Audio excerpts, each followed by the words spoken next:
오늘은 12월 5일 목요일입니다. 12월 들어서도 시장이 이렇다 돌파구를 찾지 못하고 있는 상황입니다. 사실 삼성전자, SK 하이닉스도 하반기 들어서 연이어서 하락세를 나타내고 있고 또 시가총액 상위 기업들, 현대차와 기아와 같은 기업들 어제 또 주주 환원 정책을 발표했음에도 불구하고 주가 자체는 오히려 움직임이 없습니다. 오늘 오히려 기아를 제치고 고려아연이 시가총액 한 계단 더 위로 올라선 상황인데요.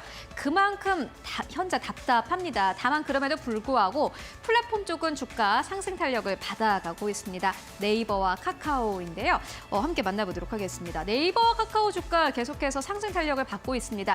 그런데 연말마다 네이버와 카카오의 주가는 잘 올라갔다고 합니다. 역사적으로 함께 만나보도록 하겠습니다.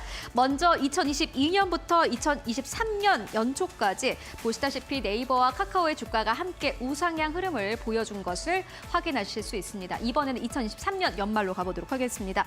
2023년 연말부터 2024년 초까지 네이버와 카카오의 주가는 함께 상승 탄력을 받았습니다. 그리고 2024년 연말로 가볼까요? 지금입니다. 네이버와 카카오 주가 함께 상승 탄력을 받아가고 있습니다. 그만큼 수급이 잘 들어오고 있는 상황인데요. 먼저 카카오 같은 경우에는 기관이 10거래 연속 매수세를 나타내고 있고요. 오늘 기관 투자자들은 네이버를 아주 공격적으로 사들이고 있는 상황입니다. 그리고 네이버 같은 경우에는 17거래 연속 매수세를 나타내고 있습니다.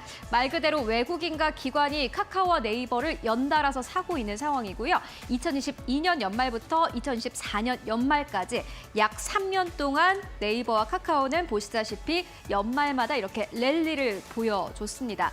도대체 왜 이렇게 외국인 투자자들은 네이버와 카카오를 사고 있을까요? 저희가 증권사에서 나온 리포트를 좀 정리를 해봤습니다.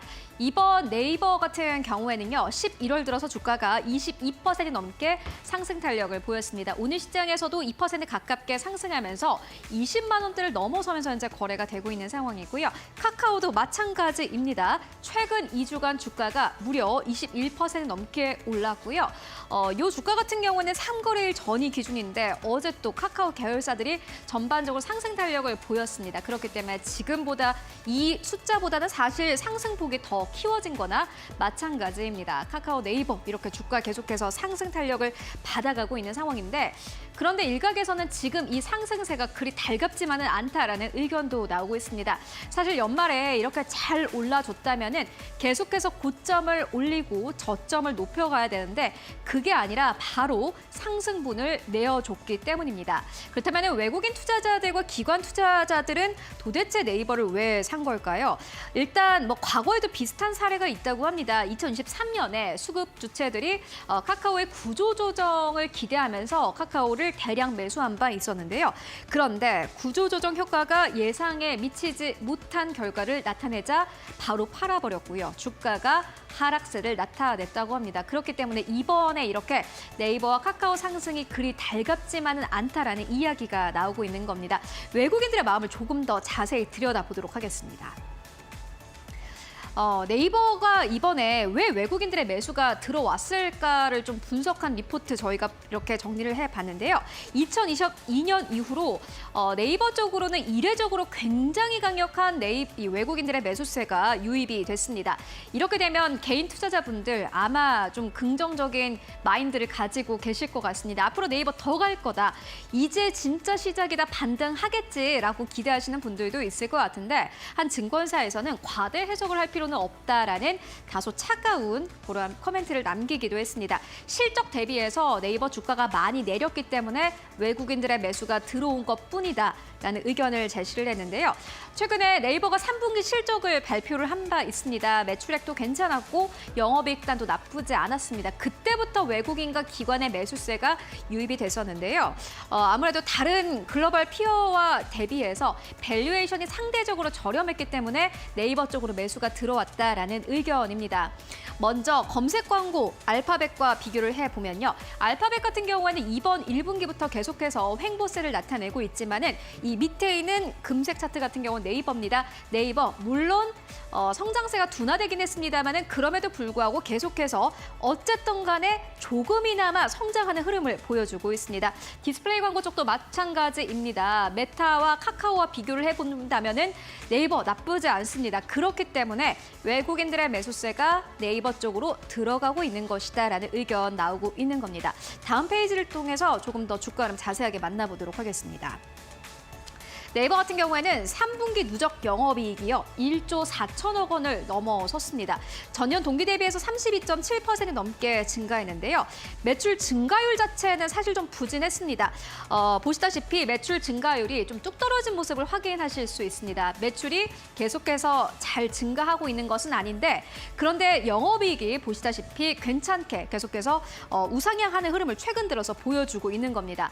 매출은 크게 늘지 않았지만은 내부적으로 비용 통제를 잘 했다라는 평가가 나왔고 이에 따라서 외국인과 기관 투자자들은 후한 점수를 주고 있는 것으로 보여집니다. 그렇다면 많은 분들이 가장 궁금해하실 앞으로도 잘 갈까?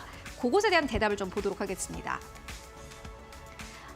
이제 많이 왔다. 이게 결론인 것 같습니다. 지금보다 더 올라가기는 힘들 것이다라는 냉정한 평가가 나왔는데요.